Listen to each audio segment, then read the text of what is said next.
камине в 6 утра.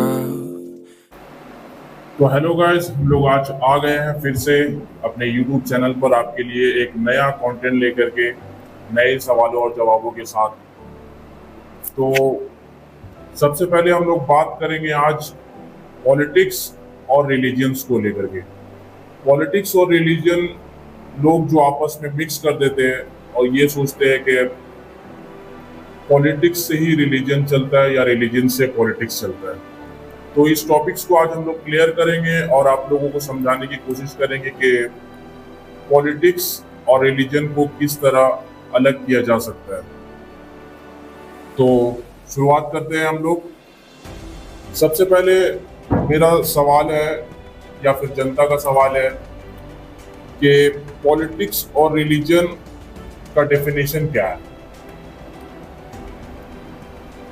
देखिए, बेसिकली अगर आप हम लोग को काफ़ी पहले से फॉलो करते हैं तो आपको पता होगा कि पहले वीडियो में भी हमने बताया था कि पॉलिटिक्स एग्जैक्टली होता क्या है, क्यों हम लोग पॉलिटिक्स करते हैं, क्यों राजपाट सत्ता क्यों चलता है।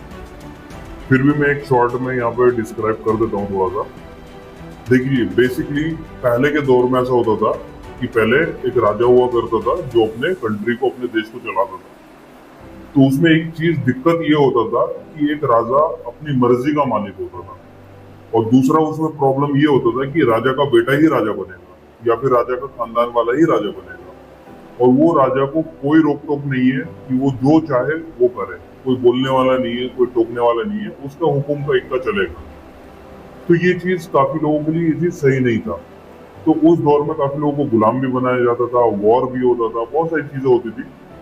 तो उस चीज को खत्म करने के बाद एक स्मार्ट पॉलिसी सामने लाया गया जिसको बोला जाता है राजनीति, पॉलिटिक्स। ठीक है, तो इसमें क्या चेंजेस किया गया कि इसमें जनता को अधिकार होगा, किसी एक अच्छे इंसान को, जनता जिसको अपने लिए अच्छा इंसान समझे उसको गद्दी पे बिठाएगी ताकि वो देश के लिए अच्छे डिसीजंस ले। ठीक है, और जनता को जो जो कमियां लगती है जनता उसको कमियां बताएगी कि हमारे देश में ये कमी है, हमारी ये मांग है, इससे हमारे देश का भला होगा, हमारा देश तरक्की करेगा, ग्रो करेगा। तो वो सारे सवाल उनके सामने रखे जाते हैं जिनके ऊपर पॉलिटिशियन जो होते हैं, जिसको हमने गद्दी पे बिठाया, वो डिसीजन लेता है और वो काम करता है जिससे हमारे देश को तरक्की मिले, हमारी देश कामयाबी की सीढ़ियों के ऊपर चढ़े, आसमान की ऊंचाइयों को छुए। तो इसलिए पॉलिटिशियन को चुना जाता है, और जहां कोई पॉलिटिशियन गलती करता है उनको 5 साल का टाइम दिया जाता है। अगर वो गलती करते हैं, वो लोग अपने ड्यूटी में फुलफिल नहीं कर पाते हैं, अगर वो लोग अच्छे से काम नहीं करते हैं, तो उनको हटा के दूसरे किसी को गद्दी पे बिठाने का पूरा राइट्स मिलता है। तो पॉलिटिक्स यही है, और बेसिकली इसका मोटिव ये होता है कि देश की सेवा की जाए, देश को तरक्की की ओर लेके जाया जाए। ठीक है, देश की कमियों को देखा जाए और वो डिसीजन लिए जाए जिससे देश का भला हो, देश आगे बढ़े, तरक्की करे, मजबूत बने, फाइनेंशियल फ्रीडम की ओर बढ़े। और रही बात दूसरी तरफ, हमसे पूछा जाता है कि धर्म का डेफिनेशन क्या है। देखिए, धर्म एक इंसान की एक सोच है, एक अपना पर्सनल मानने का तरीका है, इंसानियत, जस्टिफिकेशन।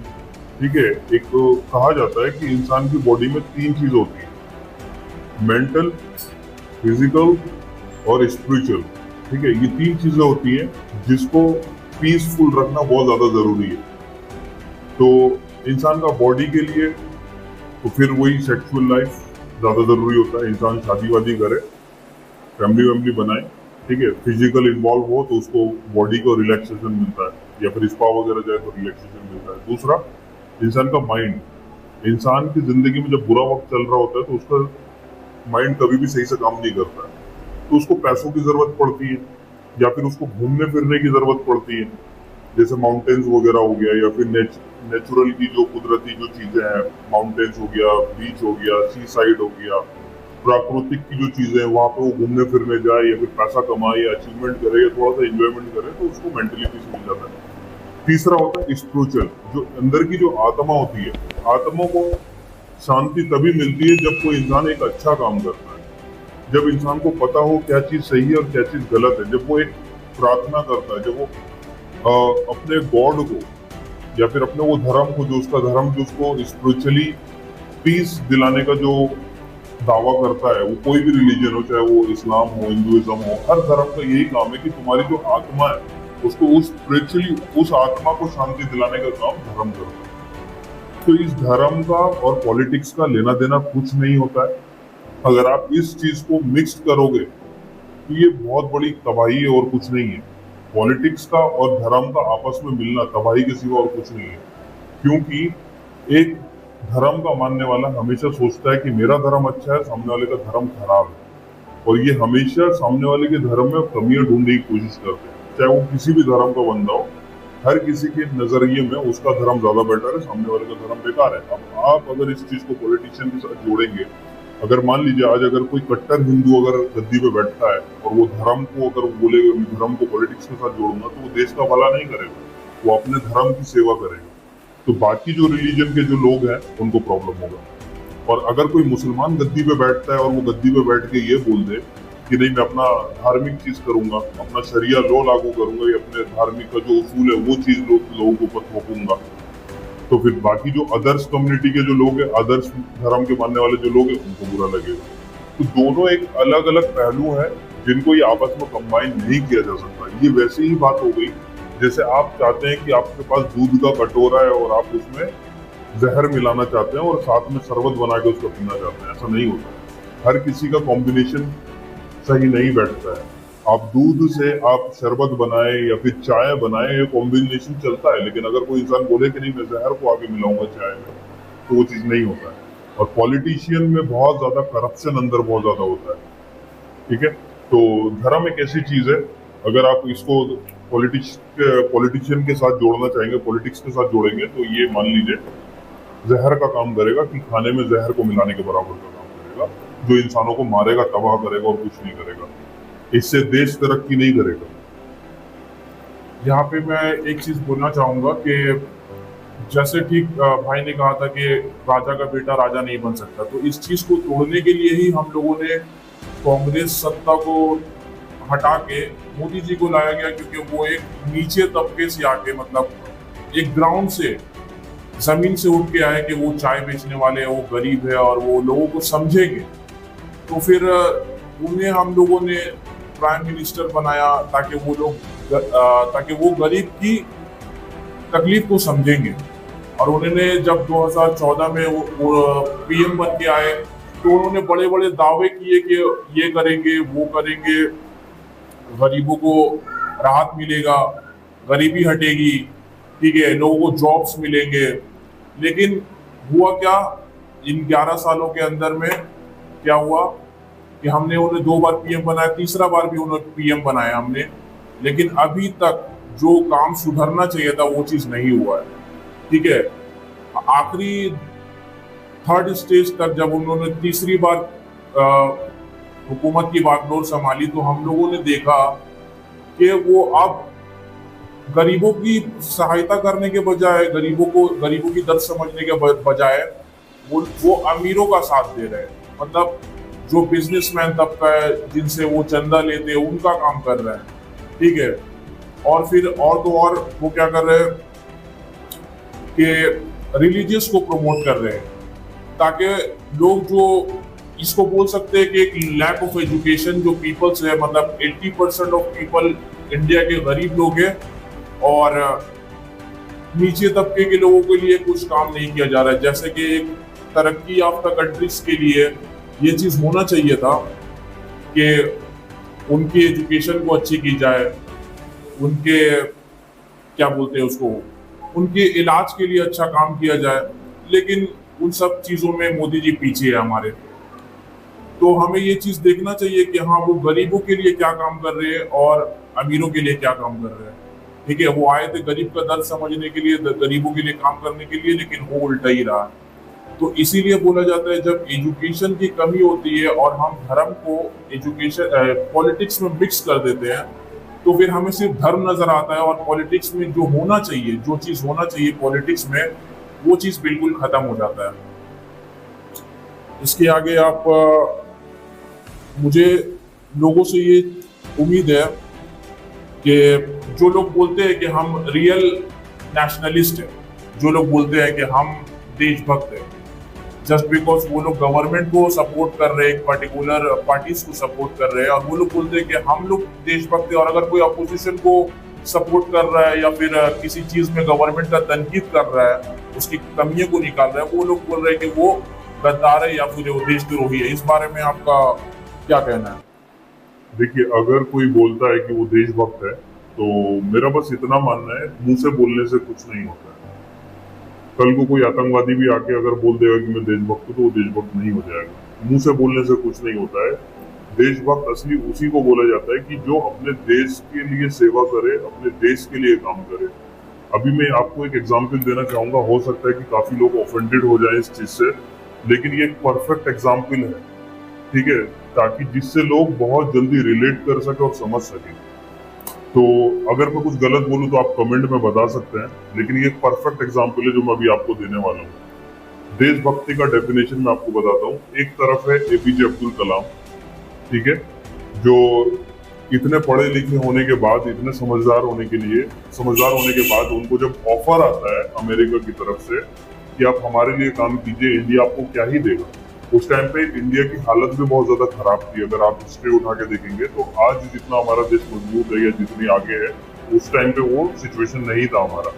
तो उनको इतना अच्छा मौका मिला, इतना अच्छा अपॉर्चुनिटी मिला, आपका अमेरिका इतना खतरनाक उनको ऑफर दिया, लेकिन उन्होंने क्या किया? उन्होंने ठुकरा दिया हर एक उस चीज को। उन्होंने कहा नहीं, ये मेरा देश है और मैं अपने देश के लिए ही काम करूंगा मरते दम तक। उन्होंने अमेरिका का इतना खतरनाक ऑफर को ठुकरा दिया और अपने देश के लिए काम किया। तो ये होता है देशभक्ति, कि भाई मैं अपने देश के लिए ही करूंगा। अभी के टाइम पे लाखों लोग ऐसे हैं जो पैसा कमाते हैं, देश छोड़ छोड़ के भाग जाते हैं। क्यों? क्योंकि उनको यहाँ टैक्स पे करना पड़ रहा है। वो लोग सऊदी जैसे कंट्रीज में जाके शिफ्ट हो रहे हैं। क्यों? क्योंकि वो लोग देशभक्त नहीं है। कल वो इंडिया में घूमने आते हैं और बोलते हैं कि मैं देशभक्त हूँ, वो जिंदगी में देशभक्त नहीं हो सकते। भाई तुम टैक्स पे करने के डर से तुम इंडिया छोड़ के भाग रहे हो। थोड़ा सा कुछ हुआ नहीं, तुम अपना देश छोड़ के भाग रहे हो, तुम बोल रहे हो देशभक्त हो। अभी जितने देशभक्त बोलते हुए बेरोजगार जितने घूम रहे हैं ना, कल जब उनको ऑफर मिलेगा ना कि आउट ऑफ कंट्री काम करने का, तो सबसे पहले यही लोग भागेंगे। और दूसरी तरफ मैं ये भी बोलना चाहता हूँ कि एक सुंदर पिचाई जो कि इंडिया का ही आदमी है, क्या कर रहा है? गूगल के लिए दे रहा है। हाँ, मैं मानता हूँ कि नाम इंडिया का बन रहा है, कि इंडिया का बंदा कर रहा है, लेकिन क्या फायदा? क्या देश का भला हो रहा है? क्या वो लोग नहीं कर सकते थे? क्या वो इंडिया में रह के अपना उस जो उनके पास जो नॉलेज है, जो ज्ञान है, उसका यूटिलाइज नहीं कर सकते थे? क्या वो देश की मिट्टी को कंट्रीब्यूट नहीं दे सकते थे? फिर अगर वो आके बोलेंगे कि हम लोग देशभक्त हैं, नहीं भाई, तुम सेल्फिश हो। तुम्हारे पास नॉलेज है, उसकी रिस्पेक्ट करते हैं, लेकिन तुम अपना देश छोड़ के जाके बाहर जाके तुम उस कंट्रीब्यूशन को दे रहे हो। सिर्फ मुंह से बोल दे रहे हो कि तुम देशभक्त, तो बोलने से नहीं होता है। तो ये चीज डिफरेंस क्रिएट करता है कि कौन इंसान देश के लिए काम कर रहा है और कौन नहीं। मुंह से सिर्फ बोल देने से कोई देशभक्त नहीं हो जाता। वरना ऐसे लाखों लोग हैं जो अपने आप को देशभक्त बोलते फिरते हैं और उनको मौका मिलता है तो वो लोग बाहर चले जाते हैं। ऐसे बहुत सारे लोग ऐसे हैं जिनको एक पाकिस्तान, एक गरीब कंट्री जैसा आके उन लोग को ऑफर देता है और ये लोग अपने ही देश के साथ गद्दारी कर देते हैं चंद पैसों के लिए।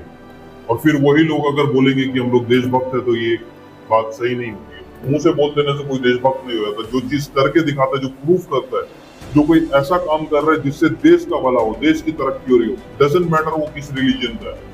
ये इंडिया हमारा सेकुलर कंट्री है और यहाँ पे धर्म बाद में आता है, पहले देश पहले आता है। अब ये मैटर करता है कि देश के लिए कौन काम कर रहा है, धर्म तो बाद में देखेंगे कौन किसका क्या धर्म है। जैसे कि देश की तरक्की की जब बात आती है तो हम लोग अदर्स कंट्री से जब कंपेयर करते हैं, ठीक है, तो हम जब भी तरक्की की बात आती है तो हम सीधे पाकिस्तान को लेके चले जाते हैं कि देखो पाकिस्तान क्या कर रहा है, पाकिस्तान क्या कर रहा है, उससे हमें क्या लेना देना। अगर वो गरीब कंट्री है, वो उसको खाने का पैसा नहीं है, वो तरक्की नहीं कर रहा है, तो क्या हम भी उसमें खुश रहे कि हाँ भाई पाकिस्तान कुछ नहीं कर रहा है तो हम भी हाथ पे हाथ दे के बैठे रहे। हमें कंपेयर करना चाहिए था कि अपने से कोई बड़ा कंट्रीज हो। जैसे हमारे नेबर्स कंट्री में वो एशियन कंट्रीज ही है जो 1946 से 47 तक का वो समझ लो कुछ था ही नहीं, उसके पास कुछ नहीं था, वो साइकिल पर चला करते थे। आज उन्होंने बुलेट ट्रेन लॉन्च कर दिया है जिसका कोई मुकाबला नहीं है दूसरे कंट्रीज में, ठीक है।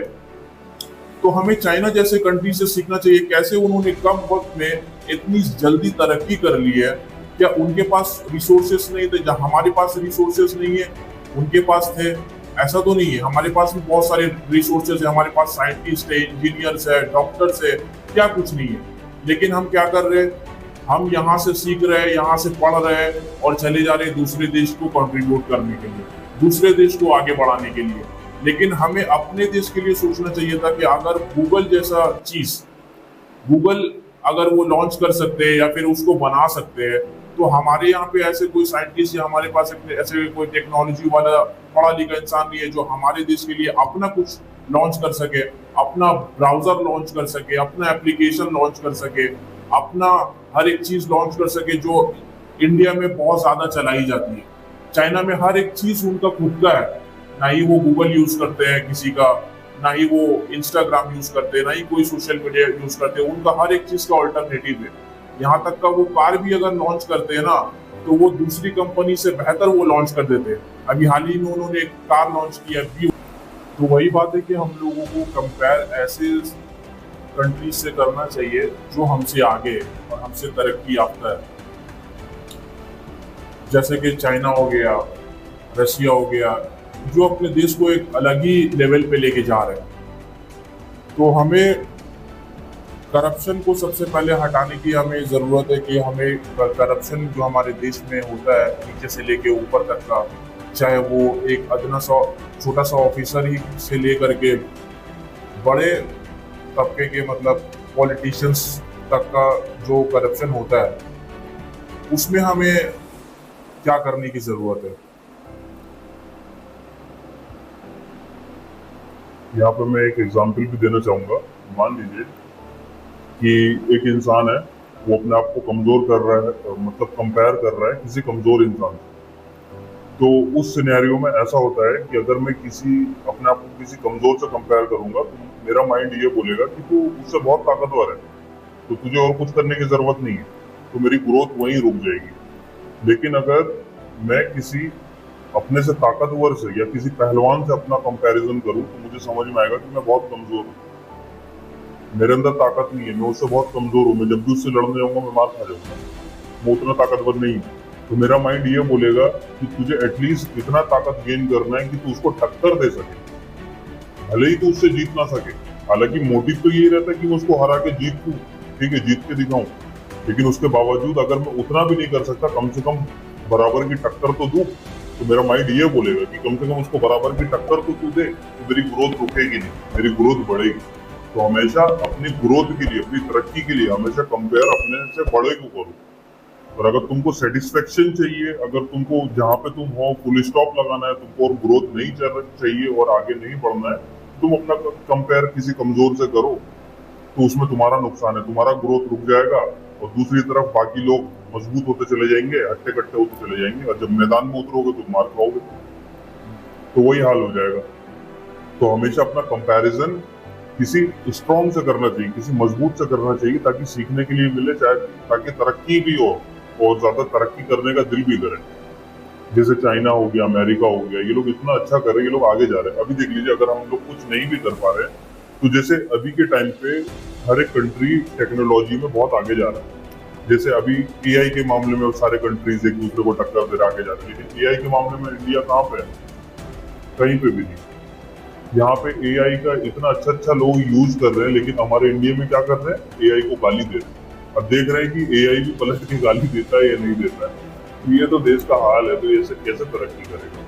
और ये खासकर कि स्पेशली उन लोगों के लिए जो लोग कहते हैं ना कि मैं देशभक्त हूँ, मुंह से बोलने से कुछ नहीं होता। वो काम करो जिससे तुमको फख्र महसूस हो अपने ऊपर, तुम्हारे परिवार वालों को तुम्हारे ऊपर फख्र महसूस हो, तुम्हारे देश को तुम्हारे ऊपर फख्र महसूस हो, एक गर्व की बात हो। सिर्फ मुंह से बोल देने से, रैली निकाल देने से, चिल्लाने से कुछ नहीं होता है।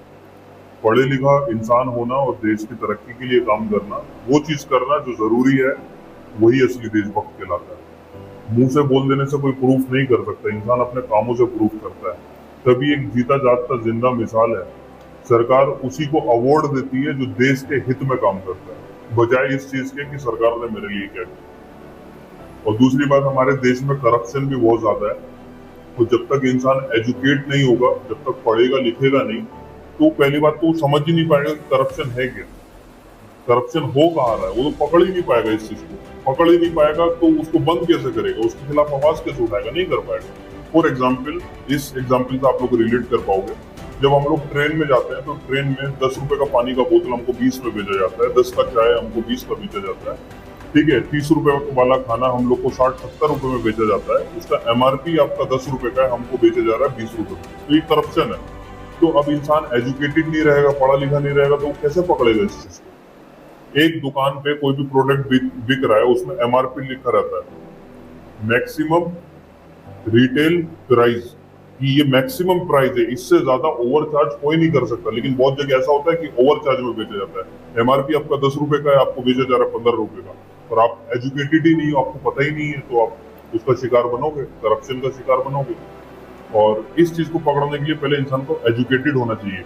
और बहुत सारे ऐसे भी लोग हैं जो एजुकेटेड हैं, जो इन सब करप्शनों के खिलाफ आवाज उठाते हैं। जैसे मान लीजिए ट्रेन में ऐसे काफी सारे आपको यूट्यूब चैनल मिल जाएंगे, वीडियोज मिल जाएंगी, जो लोग आवाज उठाता है इन चीजों के लिए। वो लोग देखता है कि हाँ, रेलवे में ट्रेन के अंदर मैं बैठा हूँ, 10 रुपए का चाय मुझे 20 रुपए का बेचा जा रहा है, तो वो लोग कंप्लेन करते हैं और फिर उसका ठीक प्राइस में उस चीज को लेते हैं। और जो लोग ऐसा कर रहा है, भ्रष्टाचार कर रहा है, जो लोग करप्शन कर रहा है, उनको फाइन लगता है, फिर वो लोग भुगतता है। जब इंसान इतना पढ़ा लिखा हो जाएगा कि वो करप्शन को पकड़ सके कि हाँ, ये करप्शन हो रहा है, ये फ्रॉड हो रहा है, ये क्राइम हो रहा है, और उसके खिलाफ आवाज उठा सके, कंप्लेन कर सके, उसको पता हो कि क्या करना है, कैसे करना है, इतना एजुकेटेड इंसान हो, तो ये देश में गलत करने वाले और करप्शन करने वालों को 10 बार सोचना पड़ेगा। उनको भी पता लगेगा कि इन 10 लोगों में से कितने लोग ऐसे हैं पढ़े लिखे जो आवाज उठाएंगे तो मेरा बैंड बच जाएगा।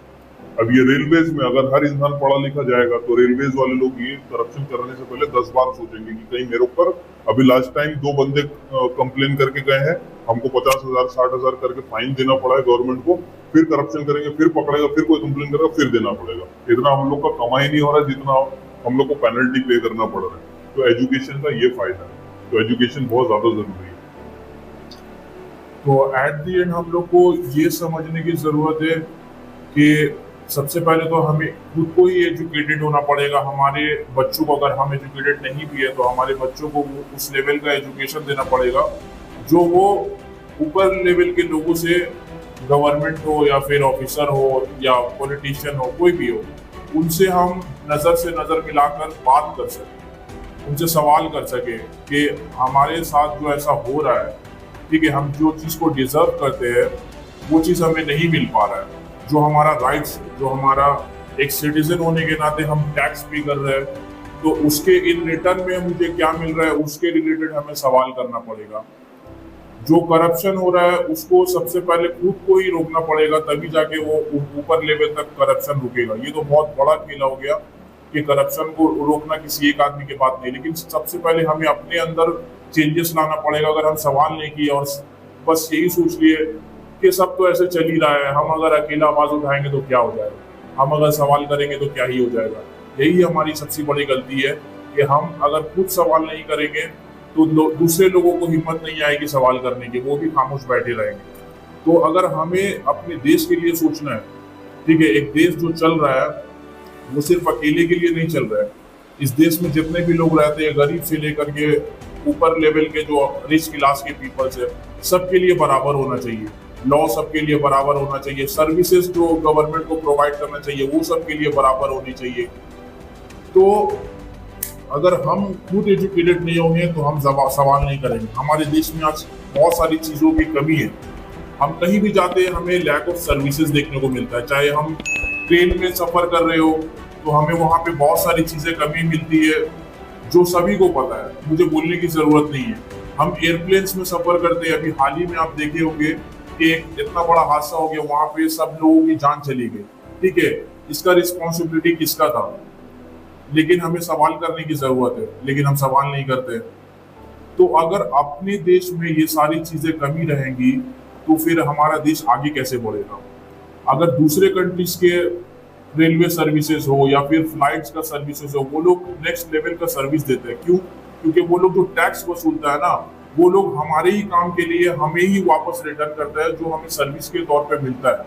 हमें गवर्नमेंट से कुछ नहीं चाहिए, हमें गवर्नमेंट से कोई सुविधा नहीं चाहिए, हमें 5 किलो राशन नहीं चाहिए, वो हम खुद ही अगर एजुकेटेड रहेंगे, खुद हम काम करके या फिर बिजनेस करके वो हम खुद ही अपने लिए कर सकते हैं। हमें गवर्नमेंट से खाने की मांग नहीं करना चाहिए कि हमें खाना चाहिए या फिर राशन चाहिए। हमें गवर्नमेंट से ये मांग करना चाहिए कि हमारी सड़कें अच्छी होनी चाहिए, हमारा स्कूल, हमारा कॉलेज का लेवल अच्छा होना चाहिए। गवर्नमेंट हमारा लीगल राइट्स है, हमारा मेरा जन्म का अधिकार है कि हमें राइट टू एजुकेशन हमारा होना चाहिए। तो उस लेवल का एजुकेशन के लिए हमारा स्कूल का जो हालत होना चाहिए वो अच्छी होनी चाहिए। अभी हाल ही में बहुत सारी जगहों में जो पिछड़ा जगह है वहाँ पे सरकारी स्कूल्स बंद किए जा रहे हैं और जो रिच क्लास के जो प्राइवेट स्कूल चल रहे हैं उनकी फीस बढ़ाकर दुगना कर दिया जा रहा है, लेकिन उसमें गवर्नमेंट कुछ नहीं बोल रहा है। बहुत से लोगों ने आवाज उठाने की कोशिश की है लेकिन उसमें गवर्नमेंट कुछ नहीं बोल रहा है। क्यों?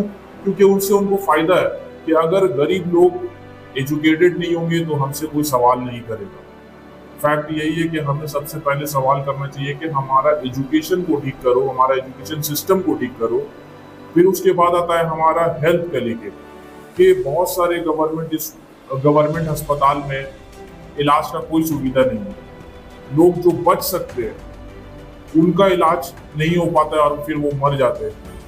हमारे अजीज, हमारे दोस्त हो, हमारे घर के लोग हो, हमारे जो प्यारे हैं वो चले जाते हैं। सिर्फ और सिर्फ जो हेल्थ का जो सिस्टम है वो एकदम बेकार है। तो इन सारी चीज़ों में हमें गवर्नमेंट से सवाल करनी चाहिए और हमें खुद को अपने अंदर उस काबिल बनाना चाहिए कि हम आंख मिलाकर गवर्नमेंट से सवाल कर सकें। अगर हम सवाल नहीं करेंगे तो हमारा देश कभी बदलेगा नहीं, क्योंकि गवर्नमेंट यही सोच लेगा कि इनको धर्म में उलझा के रखो, इनको और कुछ नहीं चाहिए, बस मस्जिद और मंदिर के नाम पे इन्हें लड़ाते रहो। और जो उनका रियल काम है, जो उनका असल काम जो एक गवर्नमेंट से लेना चाहिए एक सिटीजन को, उस पर कोई सवाल नहीं करेगा और कोई करता भी नहीं है। तो हमें और आपको ये चीज समझना चाहिए कि एक देश का तरक्की किस लेवल पे होना चाहिए और कैसे होना चाहिए, वो हमें पहले खुद को समझना चाहिए और खुद में बदलाव लाना चाहिए। यही बात करके मैं अपनी बात खत्म करता हूँ। अगर आपको भी और कुछ अपनी तरफ से ऐड करना है तो आप बोल सकते हैं। तो बेसिकली मेरा बोलने का मोटिव इतना ही है कि अगर मैं आप लोगों को रियलिटी चेक दूँ अगर एक, तो वो ये है कि धर्म को अगर आप रिलीजियस पॉलिटिक्स के साथ अगर आप धर्म को जोड़ोगे तो ये बहुत बड़ी तबाही के सिवा और कुछ नहीं है। और एक रियलिटी चेक ये है कि जैसे बाबरी मस्जिद को तोड़ के राम मंदिर बनाया गया, एक कोर्ट की तरफ से फैसला आया कि ठीक है, मुसलमानों को उस जगह को लेके दंगा हो रहा है तो उस जगह को छोड़ दिया जाए, मुसलमानों को दूसरी तरफ हम एक जगह दे देते हैं, वहां आप अपना मस्जिद बना लीजिए और हिंदू लोग जो आप अपना मंदिर बना लीजिए। लेकिन आप लोगों ने क्या एक चीज नोटिस किया, गवर्नमेंट ने पैसा नहीं दिया मंदिर बनाने के, पैसा चंदा लिया गया लोगों से, लोगों ने चंदा दिया, लोगों ने कंट्रीब्यूट किया, तब जाके मंदिर बना। गवर्नमेंट कभी भी मंदिर के लिए पैसा नहीं देगी या कभी भी किसी मस्जिद के लिए पैसा नहीं देगी। और अगर वो पैसा देगी तो दूसरे जो जाति के लोग हैं, दूसरे जो धर्म के रिलीजियस के लोग हैं, उनको आस्था को बुरा लगेगा। ठीक है। और एक डार्क रियलिटी चेक जो मैं देना चाह रहा था वो ये है कि मंदिर में जो चंदे आते हैं गवर्नमेंट उल्टा उनसे टैक्स ले लेती है बजाय देने के लिए।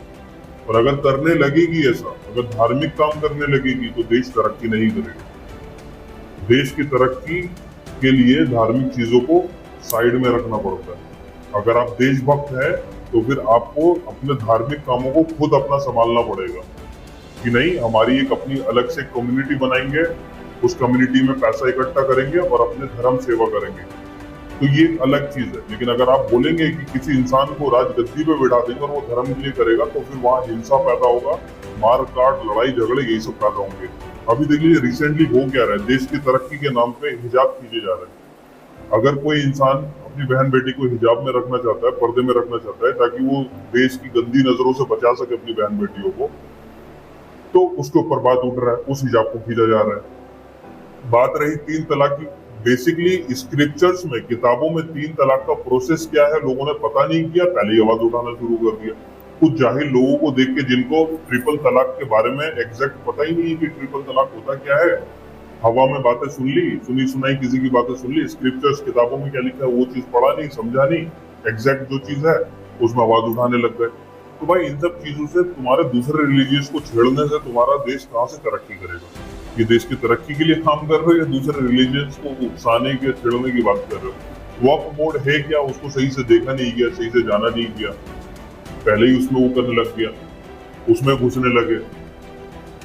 अगर आप इन सब चीजों में पढ़ोगे तो देश कभी भी तरक्की नहीं करेगा। देश को तरक्की करने के लिए कुछ बेसिक्स चीजों की रिक्वायरमेंट होती है, वो मैं आपको बता देता हूँ। पहले नंबर पे एजुकेशन। अभी जो गवर्नमेंट बोलती फिरती है कि हम लोग राशन देते हैं, भाई तुम 5 किलो उसको महीने का राशन दे रहे हो, बजाय 5 किलो राशन देने की उसको अच्छी शिक्षा तुम दे दो। अच्छी शिक्षा लेने के बाद वो बंदा या तो अच्छी नौकरी करेगा या अच्छा रोजगार उसको जुगाड़ मिलेगा या फिर अपना बिजनेस करेगा। एक पढ़ा लिखा इंसान कहीं पे भी मार नहीं खाता है वो। एक कहावत है, आप लोगों ने सुना होगा, शिक्षा उस शेरनी का दूध है जो पीता है वही दहाड़ता है। तो एजुकेशन बहुत ज्यादा जरूरी है। एजुकेशन रहेगा वो ठीक अपना काम करके ठीक पैसा कमा लेगा, उसको फिर वो आपको 5 किलो राशन देने की जरूरत नहीं, वो 5 स्टार होटल में अपने परिवार को ले जाके खाना खा लेगा और वो देश के लिए भी काम कर सकता है। जो इंसान जितना एजुकेटेड होगा उतना अच्छा, अगर वो अंदर से भी प्योर होगा, उसका हार्ट और उसका इंटेंशन भी अच्छा रहेगा, वाकई में अगर वो देशभक्त रहा तो वो देश के लिए काम करेगा, देश के फेवर में काम करेगा। AI, रोबोटिक, टेक्नोलॉजी, स्पेस, इन सब चीजों में लोग आगे जाएगा, देश तरक्की करेगा। तो एजुकेशन सबसे पहली चीज है जिसके ऊपर फोकस किया जाना चाहिए। दूसरी चीज, गरीब जो हमारे कंट्री में जो गरीबी है, इस गरीबी को कैसे हम खत्म कर सकते हैं उस पर फोकस करना चाहिए। क्योंकि हर एक इंसान जो बेरोजगार है वो घर पे बैठा बैठा क्या करेगा? यही तो करेगा, लड़ाई झगड़े करेगा, आपस में दंगे फसाद करेगा, घूमेगा फिरेगा, याशी करेगा, लड़की को ताड़ेगा, छेड़ेगा, रेप करेगा, यही करेगा। बजाय उसको बेरोजगार रखने के उसको रोजगार दिया जाए, उसको काम में बिजी कर दिया जाए कि भाई तुम पैसा कमाओ, तुम्हारे पास अपॉर्चुनिटी है, पैसा कमाओ, 5 स्टार होटलों में घूमो, टूर करो, ट्रिप करो, वर्ल्ड टूर करो, घूमो फिरो, अच्छी जिंदगी जियो, अच्छा खाना खाओ, अच्छे कपड़े पहनो, महंगी गाड़ियां खरीदो, घूमो फिरो, ऐश करो, अपने माँ बाप का नाम रोशन करो। तो वो बिजी रहेगा, वो इन सब चीजों में, करप्ट वाली चीजों में नहीं घुसेगा, वो रैली नहीं निकालेगा, वो आपका लड़ाई वाला मानसिकता उसके दिमाग से निकल जाएगा। दूसरा पॉइंट ये हो गया कि उसको काम दिया जाए, रोजगार दिया जाए। तीसरा ये हो गया कि अच्छे मेडिकल की सुविधा दी जाए। क्योंकि पैसा कमाने के बाद अगर इंसान देखता है कि अगर उसके फैमिली में कुछ प्रॉब्लम हो रहा है और यहाँ पर कोई डॉक्टर भी नहीं है जो इसका इलाज कर सके, फिर उसको देश छोड़ के बाहर विदेश में जाना पड़ रहा है, अमेरिका जाना पड़ रहा है, सिंगापुर जाना पड़ रहा है। क्यों? अपने देश में अच्छे डॉक्टर रहेंगे, अच्छा सेहत रहेगा, स्वास्थ्य रहेगा, तो वो यही करेगा। और बहुत सारे केसेस ऐसे भी हैं, बहुत सारे हॉस्पिटल्स ऐसे भी हैं, इंसान मर चुका है फिर भी उसको आईसीयू में रखा हुआ है। क्यों? पैसा खाने के लिए। 3 दिन से बॉडी हॉस्पिटल में सड़ रही है, इंसान मर चुका है, वो जा चुका है, फिर भी 3 दिन से उसकी बॉडी आईसीयू में रखी हुई। क्यों रखी हुई है? करप्शन, पैसा खा रहा है और कोई बोलने के लिए नहीं है। इंसान को पता ही नहीं लग रहा है, इंसान पढ़ा लिखा ही नहीं है, इंसान को यही नहीं पता कि फिर उसको करना क्या है अगर ऐसे सिचुएशन में वो फंस रहा है, क्योंकि उसके पास एजुकेशन नहीं है, अच्छी मेडिकल की सुविधा नहीं है, मेडिकल के नाम पे लोगों के साथ फ्रॉड हो रहा है। ये फ्रॉड कब, कैसे कम होगा? जब डॉक्टर्स बहुत ज्यादा होंगे। डॉक्टर कम रहेंगे तो करप्शन बढ़ेगा, लेकिन जब डॉक्टरों की तादाद, पढ़े लिखे लोगों की तादाद जब ज्यादा होगी ना, तो हर डॉक्टर करप्शन करने से पहले भी सोचेगा कि नहीं, मेरा एक रेपुटेशन खराब हो जाएगा, मेरा रेपुटेशन खराब होगा तो दूसरे डॉक्टर के पास लोग जाना शुरू कर देंगे, मुझे बाइकआउट करना शुरू कर देंगे। अब अगर वहां पे डॉक्टर ही सिर्फ एक है तो तुम उसको बाइकआउट कैसे करोगे? तुमको मजबूर होकर वहीं जाना पड़ेगा, क्योंकि तुम्हारे पास ऑप्शन ही एक है, तुम उसको बाइकआउट भी नहीं कर सकते क्योंकि एक ही डॉक्टर है मोहल्ले में। अब मोहल्ले में अगर 50 डॉक्टर है और तुमको पता है एक डॉक्टर करप्शन कर रहा है, तो अब उसके पास कोई नहीं जाएगा, उसका दुकान बंद हो जाएगा। और वो दूसरे लोगों के लिए एक शिक्षा भी बनेगा कि भाई वो करप्शन कर रहा था तो उसका दुकान बंद होगी, तो हम लोग करेंगे तो हमारा भी बंद हो जाएगा। क्योंकि हम लोग हैं एजुकेटेड लोगों के बीच में, अनपढ़ गवार लोगों के बीच में नहीं है। और इंसान जो पढ़ा लिखा नहीं होता उसको कोई भी आके बेवकूफ बना के चला जाता है और उसको पता भी नहीं लगता। तो ये 3 चीजें होनी चाहिए। और चौथी चीज, इंसान सवाल पूछना शुरू करे, क्योंकि सवाल से अगर तुम भागोगे तो उससे कुछ नहीं होने वाला है, हालात और बदतर हो जाएंगे बजाय सुधरने के। फिर ये क्या बात हुई कि अगर कोई सवाल कर रहा है तो वो देशद्रोही बन गया? नहीं, ये देखो कि उसके सवाल से क्या देश का भला हो रहा है। अगर भला हो रहा है तो ये बहुत अच्छा काम है, और अगर उसके सवाल से देश का कुछ भला नहीं हो रहा है तो फिर वो गलत काम है। बल्कि देश का नुकसान किस चीज से हो रहा है? सवाल नहीं पूछने से देश का नुकसान हो रहा है। बताओ क्यों? आज अगर आप मुझे गद्दी पे बिठा दोगे तो मैं मस्त जो चाहे वो करूंगा, कोई बोलने वाला नहीं, कोई रोकने टोकने वाला नहीं, मुझसे तो कोई कुछ मांग ही नहीं रहा है, तो मैं क्यों दूं? मैं क्यों इतनी मेहनत करूं? क्यों मैं अपने आप को प्रूव करूं? मुझे पता है मैं 5 किलो राशन देके फिर इलेक्शन जीत जाऊंगा, धर्म के नाम पे लड़वा के मैं फिर इलेक्शन जीत जाऊंगा। देश तरक्की करे या नहीं करे मेरे को कोई लेना देना नहीं। लेकिन वहीं पे अगर कोई इंसान आके मेरा गिरबान पकड़ के मुझे आके बोलता है कि तू देश के लिए क्या काम कर, एजुकेशन का क्या हुआ, रोजगार का क्या हुआ, देश तरक्की ऐसे करेगा, कैसे करेगा देश तरक्की? तुम्हारा रोड मैप क्या है, तुम्हारा प्लान क्या है, विजन क्या है? अभी लोग बोलेंगे कि जीडीपी में आगे है, चौथे नंबर पे आ गया, तीसरे नंबर पे आ गया, विश्व गुरु बन गया। भाई जीडीपी के तुम्हारी जीडीपी बढ़ गई क्या? ये किसकी वजह से देश की जीडीपी बढ़ी है? अमीर लोगों की वजह से। अडानी अंबानी जैसे बड़े बड़े जो अमीर लोग हैं, जो अंदर ही अंदर इतना करप्शन करके, काला धन लाके करप्शन करके जो पैसा कमा रहे हैं, चंदा दे रहे हैं, उनके इनकम की वजह से देश की जीडीपी बढ़ी है, ना कि गरीब लोगों के लिए। गरीब आज भी उतना ही गरीब है जितना कल था। गरीबी खत्म नहीं हो रही है। देश की तरक्की तब मानी जाती है कि जब देश में गरीबी खत्म हो जाए, लोग गरीब ना रहे। अभी आपका बेरोजगारी का ये आलम है कि रैपिडो जो लोग चला रहे हैं वो लोग तक पैसा नहीं कमा पा रहे थे। आप किसी रैपिडो करने वाले से कभी बुक कीजिएगा और बैठिएगा और उससे पूछिएगा क्या मामला है, तो वो बताएगा कि उसका खुद का बहुत मुश्किल से चल पा रहा है, क्योंकि बात ही नहीं रही। क्योंकि हर इंसान फ्री बैठा है, क्या करेगा, उसी में पूछ जा रहा है। हर इंसान रेस्टोरेंट खोलने में बिजी है, क्योंकि और कोई ऑप्शन ही नहीं है, करेगा क्या? जो बेसिक चीजें जो आती है उसी में सब घुसे जा रहे हैं। तो इससे देश तरक्की कहाँ से करेगा? तो ये 3 चीज जो है बहुत ज्यादा इंपॉर्टेंट है देश को तरक्की करने के लिए। और इन 3 मुद्दों को अगर छोड़ दिया जाएगा तो देश सिर्फ बर्बादी की तरफ जाएगा और कोई भी इंसान आके आपको पागल बना के चला जाएगा और आपको पता भी नहीं लगेगा। तो जो एक कहावत है उस कहावत पे यकीन रखें और उसको फॉलो करें। शिक्षा, एजुकेशन वो उस शेरनी का दूध है जो पिएगा वो दहाड़ेगा। आप लोगों की कहावत है, कम से कम इस चीज पे यकीन करें और एजुकेशन की तरफ भागे, बजाय ये धर्म के लड़ाई झगड़ा करने के। क्योंकि धर्म के मामले में लड़ झगड़ के दूसरे को मार के खत्म करके क्या मिल जाएगा? देश तरक्की कर लेगा क्या? नहीं करेगा।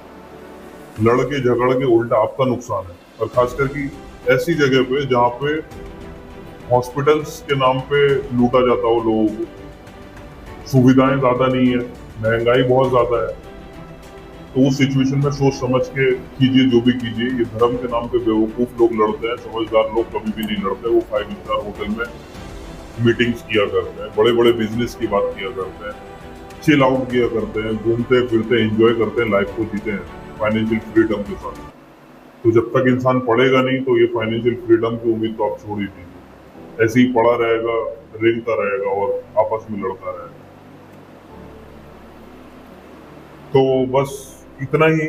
और आपको ये वीडियो कैसी लगी हमको आप कमेंट सेक्शन में बता सकते हैं और चैनल को ज़्यादा से ज़्यादा शेयर करें, क्योंकि अभी के टाइम पे बहुत ज़्यादा ज़रूरत है ये मैसेज लोगों को पहुंचाने की। जितना ज़्यादा हो सके उतना ज़्यादा शेयर कीजिए, सब्सक्राइब कीजिए। और अब आपकी क्या राय है, आप अपना ओपिनियन आप बता सकते हैं। और अगर आपको लगता है कि गवर्नमेंट बहुत अच्छे काम कर रही है, हो सकता है कि कुछ चीज़ें जो हमने नोटिस नहीं की, अगर आपको लगता है कि गवर्नमेंट क्या अच्छे काम कर रही है तो आप कमेंट सेक्शन में हम लोग को बता सकते हैं कि क्या क्या काम है और वो कौन से काम है जिससे देश तरक्की कर रहा है, या फिर चाइना को टक्कर दे रहा है, या फिर अमेरिका को टक्कर दे रहा है, या इन जैसे कंट्रीज को पीछे छोड़ के हम लोग आगे बढ़ रहे हैं। तो आप लोग कमेंट में आप अपनी राय रख सकते हैं। तो आज की वीडियो यहीं खत्म करते हैं, मिलते हैं फिर अगले किसी और टॉपिक के साथ। और अगर आपको हमसे कुछ बातचीत करना है तो आप हमारे इंस्टाग्राम हैंडल पे जो हमारे बायो में दिया हुआ है तो आप मैसेज कर सकते हैं, हमसे बात कर सकते हैं। अगर आप कोई टॉपिक या कोई पॉइंट